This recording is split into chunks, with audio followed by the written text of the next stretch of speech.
వారంతా వ్యవసాయ కూలీలు. రెక్కాడితే కాని డొక్కాడని కుటుంబాలు. 7-10 వయసులోనూ వ్యవసాయ పనులకు వెళ్లారు. పొద్దంతా అలిసి సొలసి సాయంకాలం ఇంటి ముఖం పట్టారు. కానీ మాయదారి కందిరీగలు ఎక్కడి నుంచి వచ్చాయో కానీ మూకుమ్మడిగా దాడి చేశాయి. వయసులో ఉన్నవారు పరుగులు పెడితే వృద్ధులు అక్కడే పడిపోయారు. దీంతో కందిరీగలు కసదీరా కాటేశాయి. 2 ప్రాణాలను కబలించాయి. ఈ విషాదకర ఘటన ఎక్కడ జరిగిందో ఇప్పుడు చూద్దాం.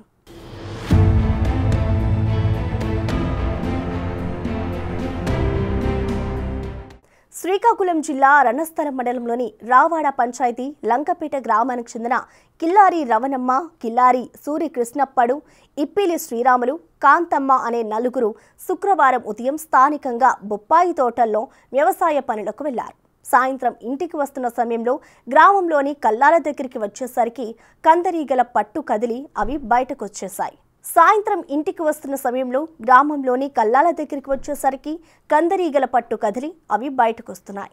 అటుగా వెళ్తున్న వీరిపై ఒక్కసారిగా కందిరీగలు దాడి చేశాయి. ప్రమాదంలో రవణమ్మ, సూర్యకృష్ణప్పడు తీవ్రంగా గాయపడ్డారు. కాంతమ్మ, ఇప్పలి శ్రీరాములు పరుగులు తీసి తప్పించుకున్నారు. బాధితులను స్థానికులు ప్రాథమిక ఆరోగ్య కేంద్రాలకు, అక్కడి నుంచి శ్రీకాకుళం సర్వజన ఆసుపత్రికి తరలించారు. కానీ చికిత్స పొందుతూ 2 శనివారం తెల్లవారుజామున మృతి చెందారు. సూర్యకృష్ణప్పడుకు భార్య అన్నపూర్ణ, 2 కుమార్తెలు, కుమారుడు ఉన్నాడు.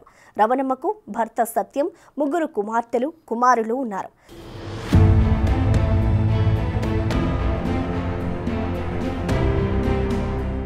ఘటనతో లంకపేట గ్రామంలో విషాద ఛాయలు అలుముకున్నాయి. ఏది ఏమైనా కందిరీగలు 2 ప్రాణం తీశాయి.